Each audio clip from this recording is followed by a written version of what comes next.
Grupo Logístico Andreani, Cushman & Wakefield, Urbano, Argentina, Aseguranza, Compañía de Seguros, Plaza Logística. Buen día, Rubén, gracias por atendernos.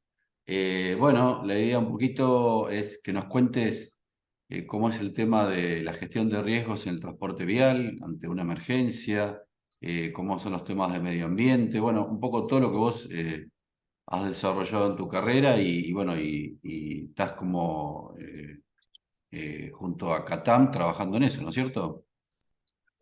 Sí, buen día. Gracias por esta entrevista. Comentarte que efectivamente yo me desempeño en la Cámara Argentina de Transporte de Mercancías Peligrosas como asesor técnico hace 11 años.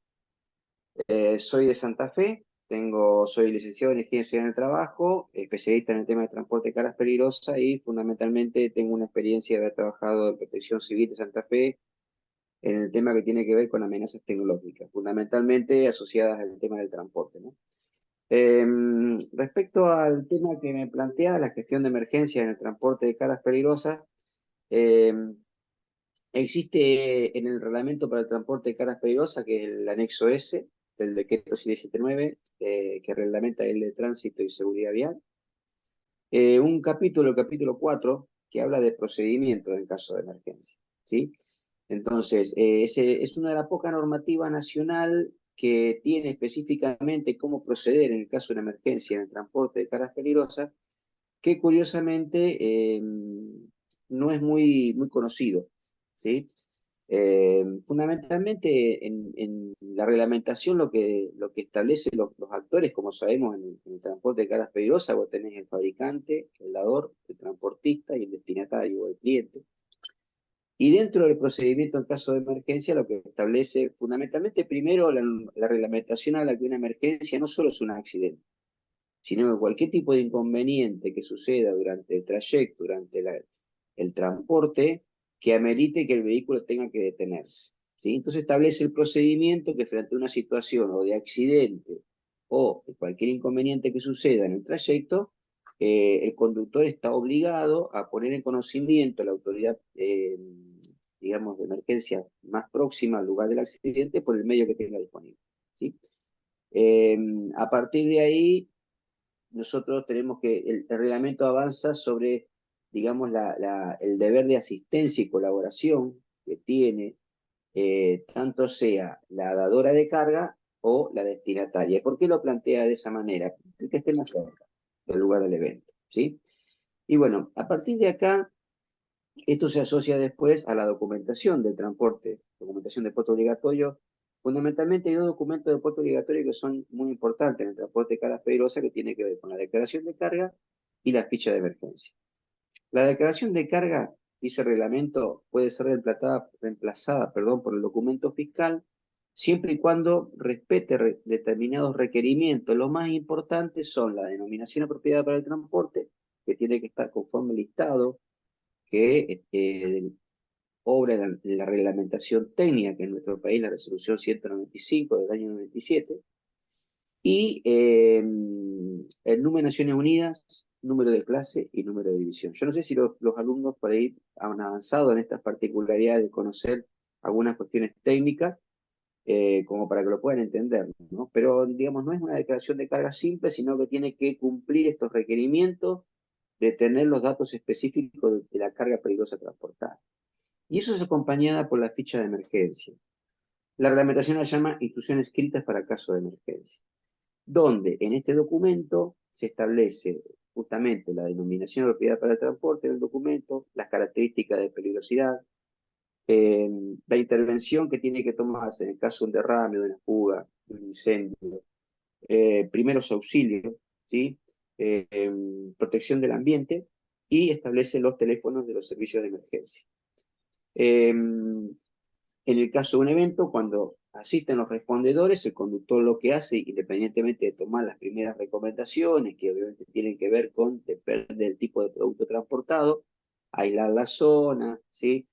Quitar todo lo que sea, interrumpir todo lo que sea suministro eléctrico del vehículo, aislar la zona, y al primer respondedor que llega, hacer la entrega de la ficha de emergencia.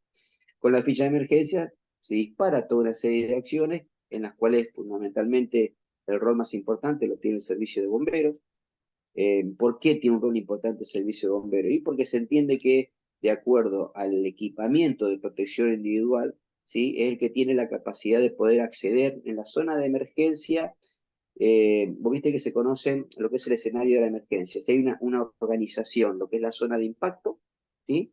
Donde vos tenés el derrame, tenés la presencia del contaminante, ¿sí? De la carga, lo que es la zona de influencia, donde de alguna manera se trabaja en todo lo que es los servicios de respuesta, y después lo que es la zona de seguridad. Entonces, en la zona de impacto, donde vos tenés el derrame, tenés la presencia de la mercancía peligrosa, el que accede es el bombero. ¿El bombero por qué? Porque tiene los elementos de protección personal, tiene el equipo digamos, específico para poder ingresar a una atmósfera contaminada, donde hay un líquido corrosivo, donde hay un cancerígeno, eso va a depender del tipo de carga. Lo que hace el bombero en ese lugar, fundamentalmente, primero la prioridad es la vida, o sea, lo que hace si son muchas víctimas, lo que es un triage, lo que es la selección de las víctimas en función de cómo va a ser el rescate. Se procede al retiro de las víctimas de la zona de impacto, zona roja, zona caliente, eso pasa a la zona de influencia. El bombero en la zona de influencia lo que hace es armar lo que tiene que ver con la descontaminación. Elementalmente los bomberos, digamos, lo que disponen es una pileta de descontaminación, donde a la víctima, cuando la traen los bomberos, se le retira toda la ropa, ¿sí? Se le produce la descontaminación con agua, la descontaminación física, siempre en caso de que el producto se pueda descontaminar, y a partir de ahí sale de la zona de descontaminación y se lo entregan a los servicios de salud, a las ambulancias para el traslado hacia los centros asistenciales. Bombero después continúa con lo que va a ser la obturación, el control de derrame, ¿sí?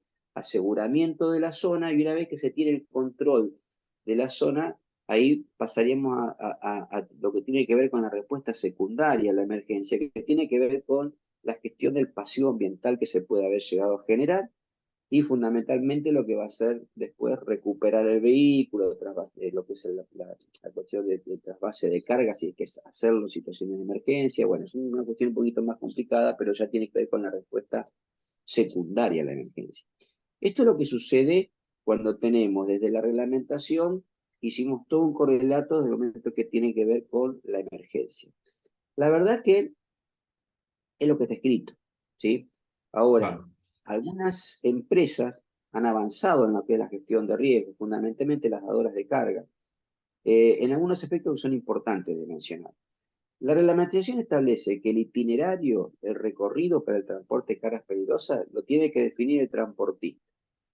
Y dice la reglamentación, tratando de evitar zonas densamente pobladas, de congestión de tránsito, fuente de abastecimiento de agua y reservas naturales, ¿sí? Habla en lo posible porque conocemos, Fabio, que en Argentina los corredores viales, muchos de los cuales en las zonas, digamos, interior, atraviesan el centro de poblado, o sea que no tienen ruta alternativa. Por eso habla de en lo posible de rutas alternativas, ¿no? Entonces, correspondería de una gestión de riesgo, que no siempre se hace, ¿sí?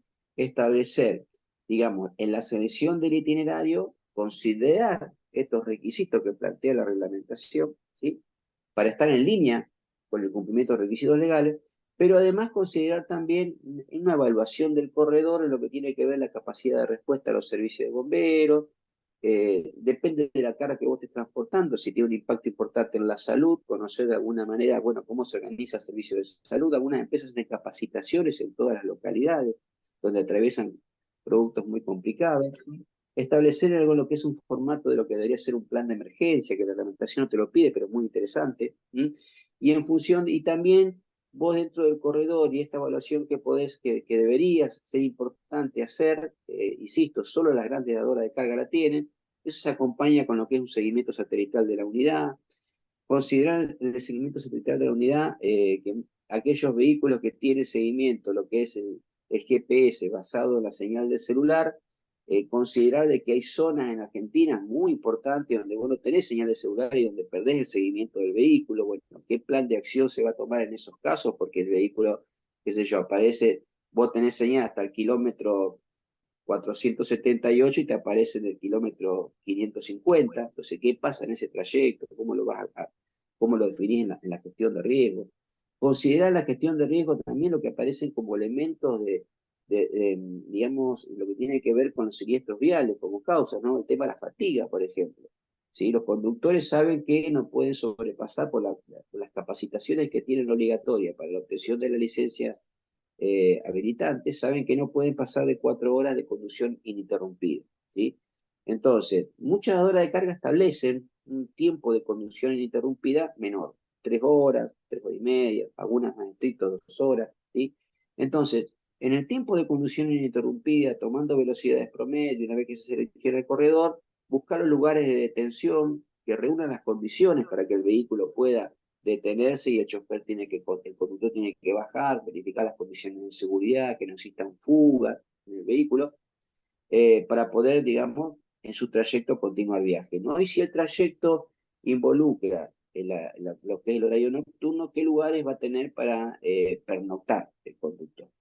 También hay una serie de características de seguridad que hay que tomar con los conductores, donde dejar la unidad mínimo alejado 80 metros, 50 metros como muy estricto de zona, lo que es la zona comercial, el expendio de combustible, el vehículo que no quede estacionado cerca de otro vehículo que sea una carga incompatible en el caso que haya una emergencia, que quede orientado a una salida, o sea, hay una serie de requisitos para ahí que las empresas tratan de llevar en la capacitación con los conductores. Capacitación que es complementaria a la capacitación básica obligatoria y que hacen los choferes por el cumplimiento de la resolución 110 del 97 de Secretaría de Transporte, que es para la obtención de un requisito para la obtención de la licencia habilitante, ¿no? Porque vos conocés que hace la capacitación y el examen psicofísico. Bueno, los cursos de capacitación que se renuevan anualmente, el conductor ve algunas de estas cuestiones, pero es muy importante que en la gestión de la empresa todos estos elementos se consideren fundamentalmente, y lo más interesante que debería ser, que no solo de la dadora de carga, sino también se involucre el transportista, ¿no? Porque si el transportista vos conocer a una auditoría o tenés una reunión por ahí, digamos, toma lineamientos generales, pero se basan mucho en lo que define la dadora de carga.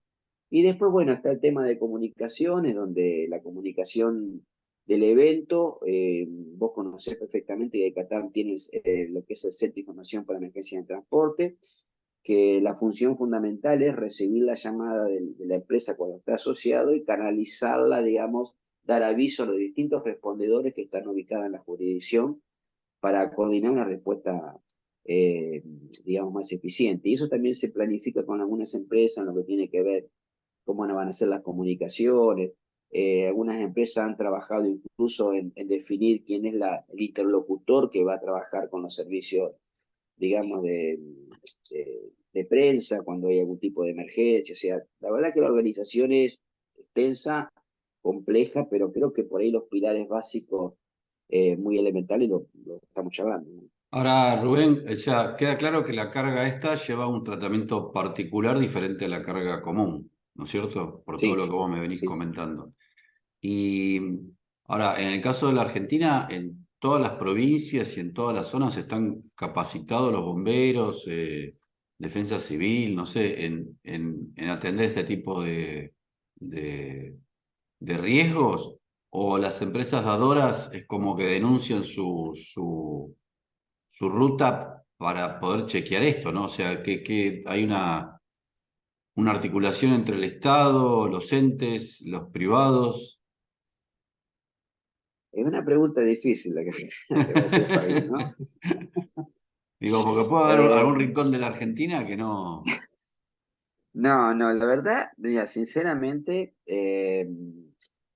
lo que sucede es, el sistema de respuesta de bomberos en el 80% del territorio argentino es voluntario, Ah, ¿sí? No cambia mucho la expectativa con los bomberos oficiales, no es que los bomberos oficiales tengan un presupuesto que asegure que tienen el equipamiento, pero bueno, es una cuestión de pronto como para tomar en cuenta. El 80% son voluntarios, eh, y bueno, la verdad que sinceramente no se dispone del equipamiento necesario para la claro. intervención en muchos casos. La capacitación de bomberos, al ser voluntaria, ellos tienen su propio sistema de formación y capacitación. toma el modelo de la capacitación que vienen, bomberos se capacita en Estados Unidos, en Chile, trae modelos de intervención a partir de una formación de otros países, que la verdad que acá en Argentina es muy difícil por ahí de poder llegar a implementar. El sistema federal de gobierno que tenemos, donde cada provincia en muchas cuestiones es autónoma, la situación en la que está Argentina no ahora, sino que está hace mucho tiempo, donde los bomberos oficiales dependen de la policía y donde hace muchos años que digamos, la gran demanda que tiene la sociedad con el Estado es la inseguridad. Entonces ahora hacer una inversión económica a la hora de incorporar personal, los estados provinciales muchas veces van a fortalecer la seguridad pública y Claro, no tanto el servicio de bomberos. Entonces, son lo que a veces, viste, en la gestión de riesgo hablamos de vulnerabilidad. Si tenemos un mapa de la Argentina, vos tenés una capacidad de respuesta interesante en lo que es la zona de Ciudad Autónoma, provincia de Buenos Aires, sur de Santa Fe, y a medida que vos te vas alejando de estos centros urbanos, y lo que es Mendoza, Córdoba, capital, pero medio que ya se te diluye te diluye. mucho. Esto es algo que las empresas deberían conocer y deberían trabajarlo, ¿no? Pero obviamente que si uno quiere avanzar sobre estas cuestiones es muy difícil porque no podría trabajar. Sí, es Claro. importante tenerlo en cuenta, pero la verdad que la pregunta que vos me haces no tiene otra respuesta que no sea esa. Nosotros en los cursos con los choferes un poco se hace hincapié en esto, de que hay que entender de que el conductor, cuando más se aleja de la zona de lo que es Buenos Aires, sur de Santa Fe, en el caso de una emergencia se va a encontrar con servicio de bomberos, que también es una cuestión lógica, ¿no? Al ser bombero voluntario, vos pensás de que como bombero voluntario todo el equipamiento, toda la instrucción que tiene y toda digamos, el perfil que cumple un bombero son para los riesgos de su localidad. Claro. Muchas veces tenés una ciudad chica o una comunidad pequeña donde de pronto vos estás circulando con ácido fluorhídrico, estás circulando, qué sé yo, con un óleo, un sulfúrico fumante, y ese producto no existe en la localidad. Claro. Entonces, tenés un evento en ese lugar, los bomberos voluntarios normalmente, digamos, no van a tener ese equipamiento, el conocimiento que tienen es teórico, no práctico, no conocen la particularidad de ese producto, entonces el rol del conductor pasa a ser un poco un asesor en el lugar del evento, ¿no? Claro. Porque es Eso, una eso te situación iba a muy compleja. preguntar. Eso te iba a preguntar. ¿El chofer de cargas peligrosas tiene una capacitación mayor que el chofer común de la carga común, ¿no es cierto? Sí, la capacitación, hoy los cursos de capacitación lo toman como común, son por ahí 3 módulos que se está haciendo en los cursos de capacitación, los de actualización, que es un módulo que tiene que ver con el módulo, digamos, vial, donde ve toda la parte, digamos, de tránsito y seguridad vial, conducción, bueno, todo lo que tiene que ver con lo vehicular, los elementos de seguridad activa, pasiva, eso lo ve el de cara general y lo ve el de cara peligrosa. Después tenemos un módulo de salud, eh, y después tener uno específico de cara peligrosa, ¿sí? Entonces, el conductor, digamos, de carga peligrosa, lo que ve distinto a lo específico de carga peligrosa, ¿no? Que se trabaja mucho sobre el tema de la reglamentación, el conductor, se trata de formar que el conductor lo que hace, bueno, cumpliendo todos los requisitos legales, la transportista lo que hace es supervisar lo que es carga, porque el conductor no debería participar de la carga y descarga salvo que tenga entrenamiento específico, dice la reglamentación. Entonces lo que hace es supervisa la carga del vehículo, tiene que conocer cuál es la documentación. A muchas empresas, aunque te parezca mentira, confunden lo que es la ficha de emergencia. Fundamentalmente ahora, a partir de la implementación de la resolución 801 de la SRT del año 2015, que se implementa lo que es el GHS, ¿sí? eh, que lo hace la Superintendencia de Riesgo del Trabajo para establecimientos laborales, a la que era hoja de seguridad les llama ficha de datos de seguridad. Bueno, esa tontera, digamos, de ficha de datos de seguridad se confunde con lo que es ficha de emergencia. Entonces muchas veces me encontrás con algún vehículo que la misma empresa le está dando una ficha de datos de seguridad en el lugar de la ficha de emergencia. Y tiene formato distinto. Entonces, como tú tiene que estar ágil en saber qué documentación le entrega la hora de carga, supervisar lo que es la carga. colocar los elementos identificatorios de riesgo que corresponden a la carga, saber cómo colocarlo. Tenés 3 variables para colocar los elementos identificatorios de riesgo. Cuando vos llevas en el vehículo una sola carga, cuando llevas en un vehículo productos, mercancías peligrosas distintos, ¿sí? Pero que corresponden a la misma clase, y cuando no tenés un vehículo que llevas mercancías peligrosas de distintas clases. Son 3 formas distintas de identificar un camión. Bueno, el chofer un poco se encarga es responsabilidad del transportista la colocación de los elementos identificatorios de riesgo, verificar la correcta identificación de embalaje, ¿sí?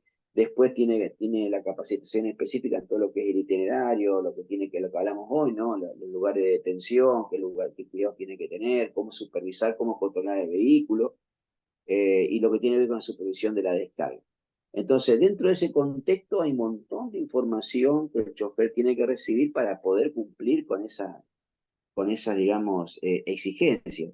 Y en el tema de emergencias, yo creo que ahí es donde tenemos un salto de lo que es la teoría y lo que es la práctica. La práctica. Desde la teoría está correcto de que tiene que dar aviso a la autoridad más próxima o cumplir con el rol de la empresa en llamar al CIPET, hacer entrega de la ficha de emergencia, pero en la realidad tiene por ahí, qué sé yo, nos ha tocado trabajar en la emergencia. Uno entiende que en la emergencia, fundamentalmente en el interior, muchas veces, como te decía, un bombero, una localidad que no conoce ese producto en esa localidad, que es nuevo, que lo único que lo conoció fue una capacitación que alguna vez tuvo.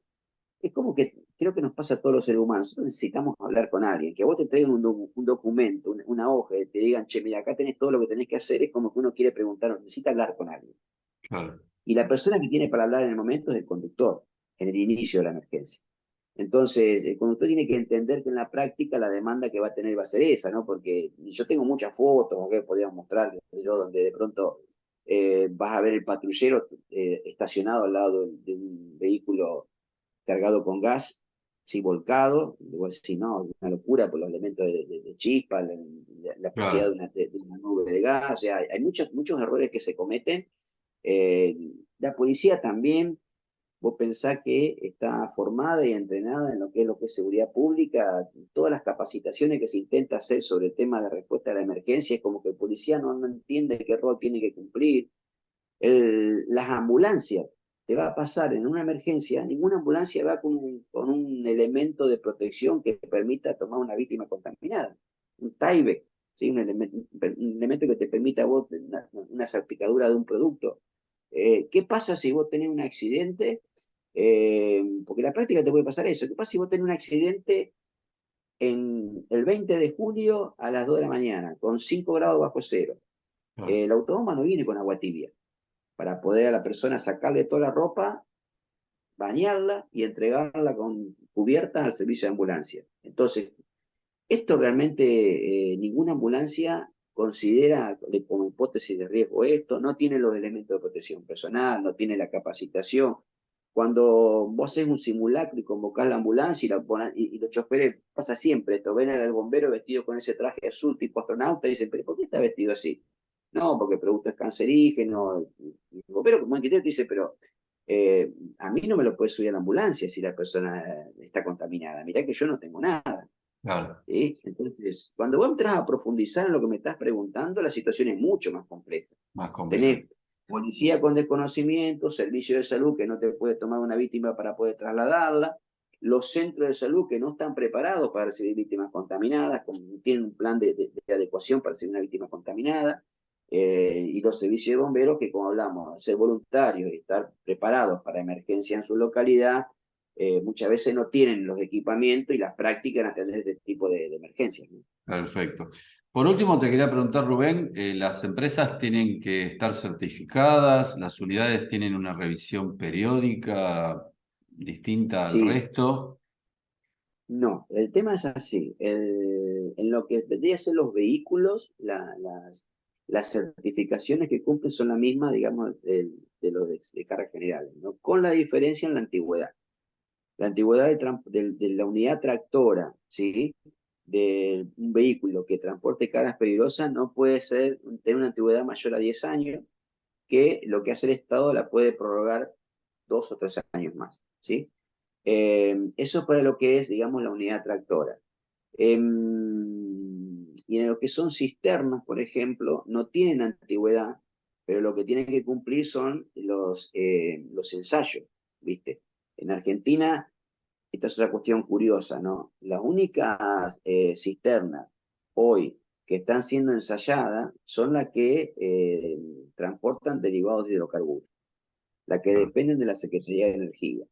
Esas cisternas cumplen 4 ensayos, lo que es visual externa, visual interna, estanqueidad y espesores, ¿sí? Con periodos que van de 1 año, 2 años. El resto de las cisternas que transportan cargas peligrosas, Argentina en algún momento promulgó la resolución 905, que nunca la llegó a implementar. ¿Por qué? Porque un ensayo que era muy necesario para las cisternas que transportan otras mercancías peligrosas distintas a los hidrocarburos. Argentina tiene esta particularidad. En Argentina, voy a decir, todos los vehículos cumplen con los estándares de seguridad que establecen las recomendaciones de Naciones Unidas, que son las normas por las cuales se rige el Mercosur y nos regimos en Argentina, y no. Argentina tiene una deuda del Estado en regular lo que son ensayos de cisternas que no sean derivados de hidrocarburos, que no es un dato menor, ¿sí? Pero bueno, cumpliendo lo que me preguntás, las certificaciones técnicas, lo que es la revisión técnica obligatoria, igual que cualquier unidad, ¿sí? Sí distingue la antigüedad del transporte de carga peligrosa. Carga peligrosa además tiene que cumplir con el tacógrafo, ¿sí? En las unidades que no cumple cara general. Esto es otra particularidad del Estado argentino, porque nosotros tenemos promulgado una norma que establece que el tacógrafo para todos los vehículos de carga, ¿sí? Cara general y cara peligrosa. Pero ¿qué pasó? Como en Argentina los tacógrafos no están homologados, ¿sí? Se ha decidido que cara general no lo implemente y solo quedaron para cara peligrosa. Lo curioso es que al no estar homologados tampoco están homologados para cara peligrosa, Claro. ¿sí? Pero se exigen para carga peligrosa. Y una cuestión particular, vos decís, entonces, ¿cuál es el sentido de un tacógrafo? Bueno, hay casos en los cuales el tacógrafo, en el caso de un siniestro vial, uno consideraría que es un elemento de prueba fundamental, pero hay jueces que en el caso de no estar homologado, no lo consideran como un elemento de prueba fundamental en el caso de un siniestro vial. Entonces quedó ahí medio en el medio, mucha discusión, la reglamentación tiene algunas contradicciones. Pero bueno, esas son las condiciones de seguridad que cumple lo que es el componente vehicular, digamos. Otras certificaciones obligatorias no existen para el tema de transporte. ¿Y las ¿Sí? empresas, tienen que cumplir algún protocolo o alguna certificación? No, No, no. Reglamentado no hay nada. no Lo hay que nada. avanzan las empresas, las dadoras de carga más interesantes, es tener un plan de emergencia que sería correcto, fundamental. Yo creo que hoy con lo que pasó, hoy yo te digo, Fabio, pero es una cuestión personal que yo lo he planteado, ¿no? Por experiencia que me han pasado, un concesionario vial debería tener un plan de emergencia, ¿viste? Y no lo tiene, ¿me Claro. entendés? Pero Y sí vos lo decís, tienen bueno, las empresas transportadoras. las empresas transportadoras tampoco lo tienen, porque la empresa lo que hace es llevar la ficha de emergencia. Claro, Vos como empresario de transporte, decís, bueno, ¿cómo cumplo la reglamentación yo? Y tengo que llevar la ficha de emergencia. Si tengo un accidente, se la doy al bombero al primero que llegue. Eh, Salvo las dadoras de carga, digamos, las dadoras de carga más importantes, el resto de los expedidores no tienen plan de emergencia, ¿sí? bien. Vos vas por una ruta concesionada donde tampoco tenés un plan de emergencia.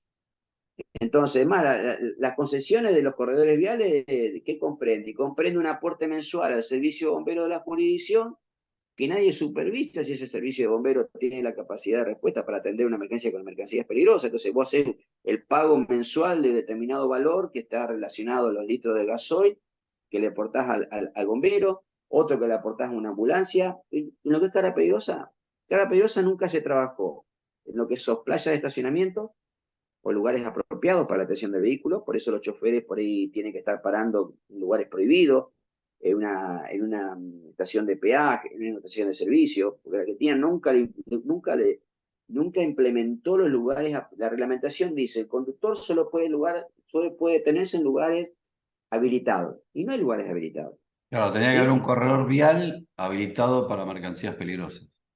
O sea, vos fijate que, buen dato, vos en el anexo L del decreto 779, cuando ves las señales de tránsito, tenés dos señales, que una es para corredor, obligatorio circulación de carga peligrosa, y otro que es prohibido circular carga peligrosa. Eso te lleva a pensar, che, pero el Estado debería definir corredores donde circular carga peligrosa, donde brindarle las instalaciones y las condiciones de seguridad ideales. Bueno, ahora hay un proyecto de red de paradores muy interesante, porque una demanda que tenía la sociedad, donde van a ser paradores para que van a ofrecer todos los servicios, implementados por el Estado. Pero resulta que en ese parador el fuerte es que se va a organizar para recibir cargas, transporte y ¿cómo es? Pasajeros. Particulares. Claro, y no se diferenció lo que es carga peligrosa. O sea, Claro. seguimos con se agrava la situación, porque vos vas a tener paradores para todo lo que sean usuarios de la vía pública, y ahí metés a transporte de carga peligrosa que debería estacionar en lugares alejados. Entonces, hay Claro. una serie de contradicciones, hay una deuda muy interesante, muy importante de parte del Estado, que debería trabajar en lo que es la gestión de riesgo. El Estado sigue entendiendo, como me hablaba de la defensa civil, que la gestión de riesgo es darle los elementos, gestionar los elementos de seguridad para bomberos. Se olvidan de la capacitación de la policía, se olvidan de lo que son los servicios de salud, De no la consideramos planificación. en la planificación, o sea, lo que tiene que ver con lo previo, ¿no? Ah, Eso es una una situación, deuda digamos, pendiente. Ahora me imagino que Catán se debe estar trabajando mucho en este tipo de cosas, ¿no es cierto? O sea que a futuro vamos a ver resultados. sí, Catán está trabajando hace muchos años tratando de involucrarse en distintos espacios, tratando de llevar este mensaje, tratando... Nosotros con el Catán estamos trabajando desde lo que es las reuniones del Mercosur, su grupo 5 Transporte, donde estamos discutiendo, revisando las reglamentaciones en lo que va a ser la actualización de la normativa Mercosur, porque Argentina, por su, digamos, con este tema, ¿qué es lo que hace? Una vez que se actualiza la reglamentación Mercosur del transporte de cargas peligrosas, después lo que hace es internalizarlo al Claro. régimen interno. ¿Sí? Entonces, lo que las nuevas normas de cargas peligrosas van a salir primero aprobadas en Argentina. De hecho, en el 2019 se aprobó una actualización. Vos fíjate, Fabio, que nosotros tenemos el grave inconveniente que la normativa que tenemos vigente hoy en Argentina y en el Mercosur, nosotros estamos tomando en lo que es la normativa técnica de referencia las publicaciones que hace el Comité de Expertos de Naciones Unidas. El Comité de Expertos de Naciones Unidas comenzó a reunirse en el año 1956 y se reúne cada 2 años. Y cada 2 años actualiza las recomendaciones para transporte de cargas peligrosas. Nosotros tenemos vigente hoy en nuestro país la 7ª edición revisada de Naciones Unidas como normativa pública, que corresponde al año 1991. Y Ah, estamos en el ok. 2023. Entonces, imagínate todo el avance que hubo en los medios de transporte, en lo que es. Hoy tenés el inconveniente de que el listado de mercancías peligrosas vigente que viene por vía marítima o vía aérea comprende un número de Naciones Unidas que en nuestro listado no están. ¿Por qué? Porque Naciones Unidas en todos los años, las revisiones sucesivas ha ido incrementando ese listado, que Argentina eso no lo hizo. Entonces vos te encontrás en la ruta en un incumplimiento de lo que debería ser con esos paneles naranjas que dice producto no codificado o N/A no aplica, una Claro. situación que irregular, que el Estado no interviene y en la emergencia, que es lo más grave, bueno, ya que está hablando de cuestión de la emergencia, imagínate un bombero que va a una emergencia y ve un panel naranja que dice producto no codificado y no sabemos que el bombero no sabe qué es lo que hay dentro de ese camión. Y muchas veces las situaciones no te permiten llegar a la ficha de emergencia. Claro. ¿Sí? Vos fíjate lo Entiendo. que pasó en Buenos Aires con este producto donde, bueno, digamos, la consultora que trabajó en lo que es la ficha de emergencia toma como que no era una carga peligrosa, ¿sí? Y entonces, y en esos casos, si vos estás transportando un producto donde por reglamentación de transporte no es carga peligrosa, pero tienes condiciones de peligrosidad, ¿sí? Como lo que sucedió en el último accidente, eh, nadie hizo nada, nadie Claro. prevé nada, che, pero todas las cargas toda la carga que puede llegar a producir un daño en la salud, ¿son cargas peligrosas? No, hay algunas que no van como cargas peligrosas, pero puede producir un daño en la salud. Bueno, ¿qué planificación podemos tomar sobre esto? Yo, a mí me llama mucho la atención, es algo personal, la carga peligrosa por los túneles. ¿Sí? Vos decís, nosotros acá en Santa Fe tenemos el túnel subfluvial, yo tengo una foto el otro día con un vehículo de cara peligrosa atravesando el túnel, donde yo ya sé de que de pronto hay un inconveniente, cualquier accidente de tránsito dentro del túnel, los bomberos se quejan que no tienen señal de radio, porque no tenés Claro. capacidad de comunicarte. El humo hace de que el bombero pierda lo que está sucediendo en el lugar. Vos tenés los tubos, digamos, los cilindros de aire del bombero, duran 30 minutos, tenés una capacidad limitada de respuesta. En un incendio normal, imagínate un evento en un túnel con carga peligrosa. Bueno, o ¿Sí? sea que hay una deuda pendiente y vamos a tener que trabajar sobre eso, ¿no, Rubén? Hay bastante Bueno, para hacer. te agradecemos, la verdad que muy interesante lo tuyo, se ve que sabes mucho. Y Bueno, si te parece, más adelante nos volvemos a comunicar y vemos cómo ha avanzado Catán Penesti y qué novedades tenemos.